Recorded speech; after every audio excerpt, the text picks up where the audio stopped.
சில விஷயத்தை எப்படியாவது அல்லது என்ன பாடுபட்டாவது செய்ய வேண்டும் என்று விரும்புவோம். ஃபார் எக்ஸாம்பிள், நான் என்ன பாடுபட்டாவது ஒரு கார் வாங்க வேண்டும். நாங்கள் என்ன பாடுபட்டாவது ஒரு வீடு கட்ட வேண்டும். இவ்வாறான சென்டென்ஸ்களை சொல்லலாம்.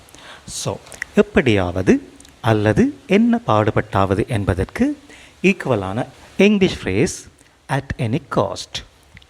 at any cost. at any cost.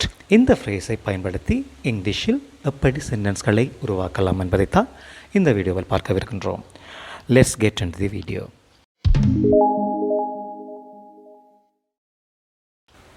என்ன பாடுபட்டாவது நான் ஒரு கார் வாங்க வேண்டும். at any cost I must buy a car. at any cost I must buy a car. என்ன பாடுபட்டாவது நாங்கள் ஒரு வீடு கட்ட விரும்புகிறோம். at any cost we want to build a house.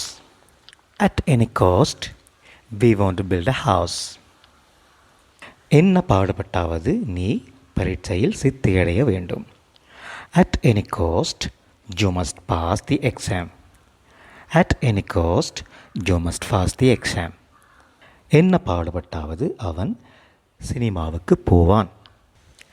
at any cost he will go to the cinema. at any cost he will go to the cinema. என்ன பாடுபட்டாவது நான் உன்னுடைய பணத்தை திருப்பித் தருவேன்.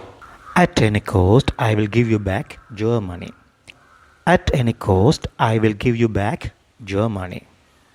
என்ன பாடுபட்டாவது அங்கிருந்து தப்பிவிடு. at any cost escape from there. at any cost escape from there. எப்படியாவது இன்றிரவு எனக்கு கால் பண்ணு. at any cost call me tonight.